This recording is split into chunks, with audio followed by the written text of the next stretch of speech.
three-time Super Bowl champion, Pro Football Hall of Famer, and top analyst in the business for Fox Sports. Troy Aikman here on the Rich Eisen Show. How you doing, Troy? Hey, Rich. I'm doing great. Thank you.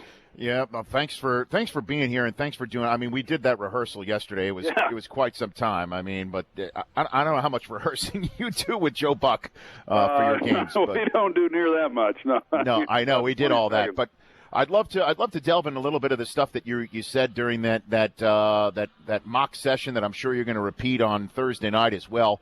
Who do you think is the quarterback with the best opportunity? Obviously, it depends on the marriage that's going to happen on Thursday night and who get drafted by. But just sheer skills-wise, who do you think has the skill set to succeed best in the NFL? Well, the guy who I have as the number one quarterback is Sam Darnold, and I just think, Rich, that he checks most of the boxes.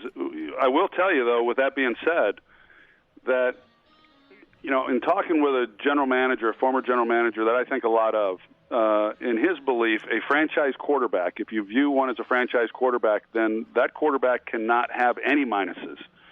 And all of these quarterbacks have at least one minus. And so with that, I think it's safe to say that for a lot of people, they don't think any of these guys are franchise quarterbacks. And I'm not so sure any of them are either, but it just tells you that we're in a starved league, and teams – the draft is about measurables and hope. And those teams that don't have a quarterback, they want to come out of this draft with the fan base that has hope. And some of these teams are going to come away with that. Now, whether or not any of these quarterbacks go on to have great success is anybody's guess.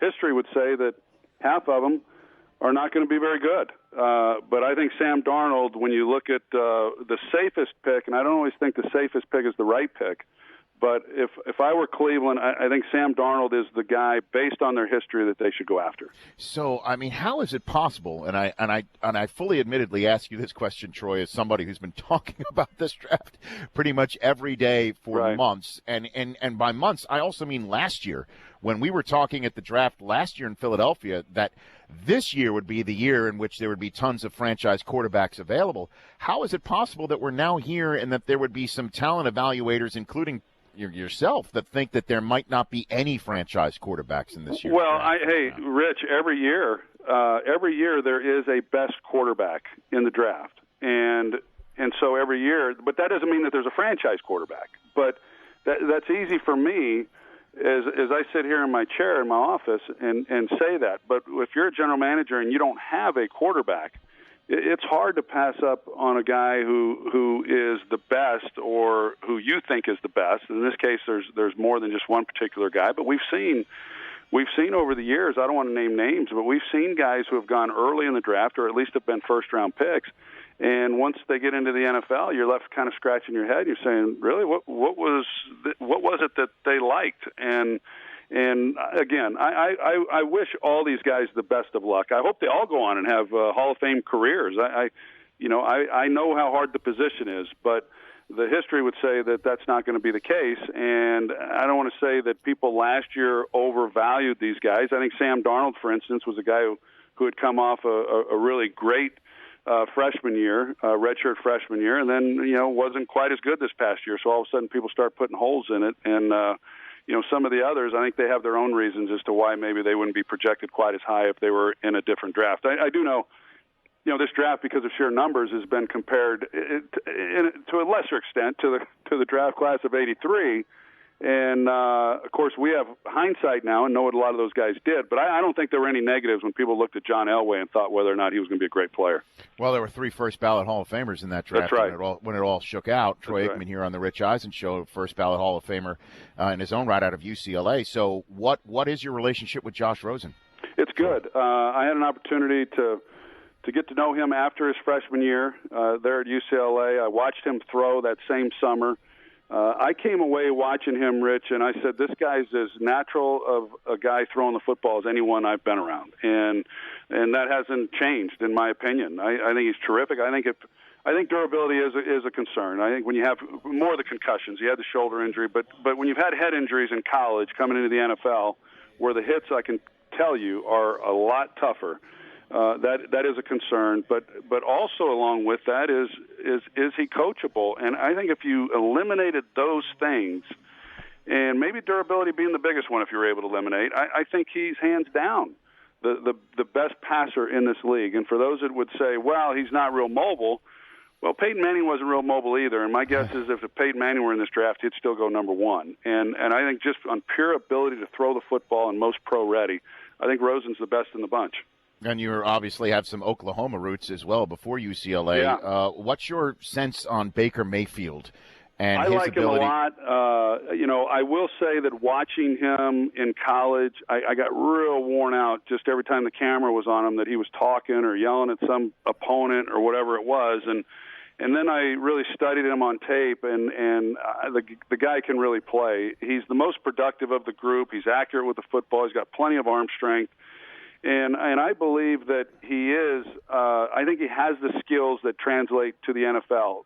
The height, I know, is a concern, and I know you can't point to many people, many quarterbacks under 6'1" that have had success, but I have always felt this when Doug Flutie was coming out in the NFL draft. I thought height at the time was overrated. I've continued to think that. And even at 6'4", there were times I couldn't see receivers because of the offensive linemen that were in front of me, and it's about throwing through windows, and he's been able to do that. He's been highly successful doing it. I think he and Rosen are the two guys of the guys I've seen are the only two that I think can step into a pro team and play on week one. Troy Aikman here on the Rich Eisen Show. What about Josh Allen, the questions of his accuracy, knowing as you do about the transition from one level to the other and obviously losing before you can win? Troy, what can you tell me about Josh Allen's accuracy issues that might give you pause? Well, let me first preface the answer by saying with Sam Darnold, he's had problems protecting the football.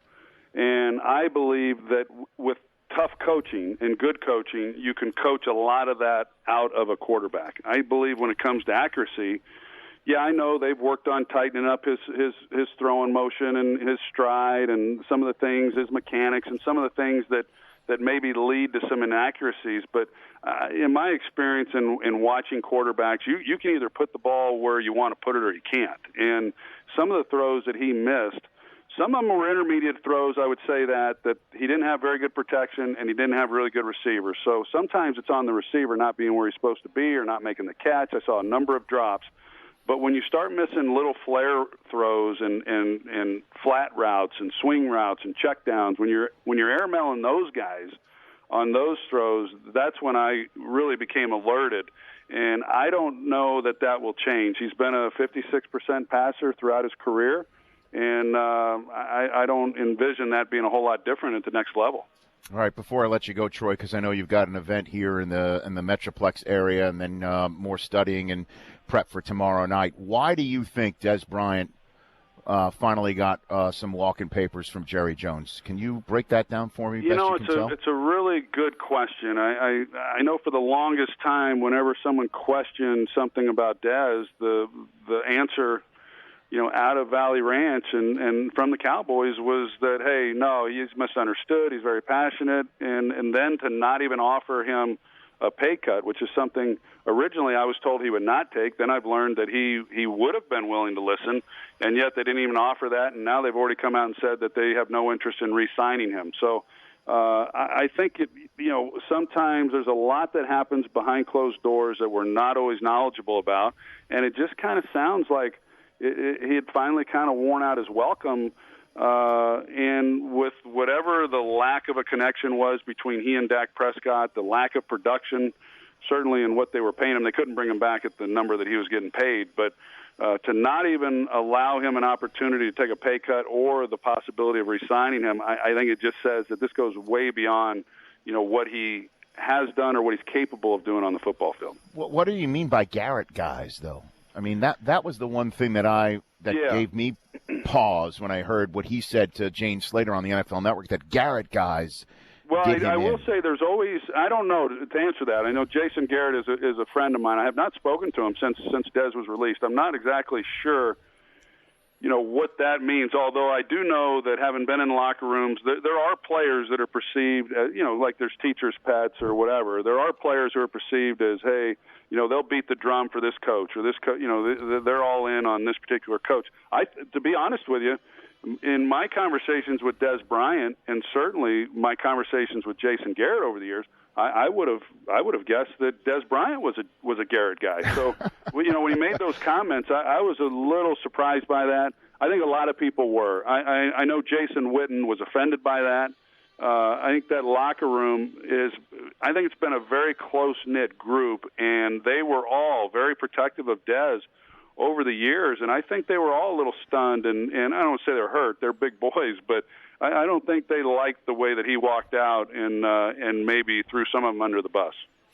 Troy, really appreciate the time as always. Great seeing you yesterday. Really look forward to working with you as opposed to just chatting with you. This will be great. All right, Troy, thanks for the call. You got it. That's Troy. The Rich Eisen Show, weekdays at noon Eastern on Audience.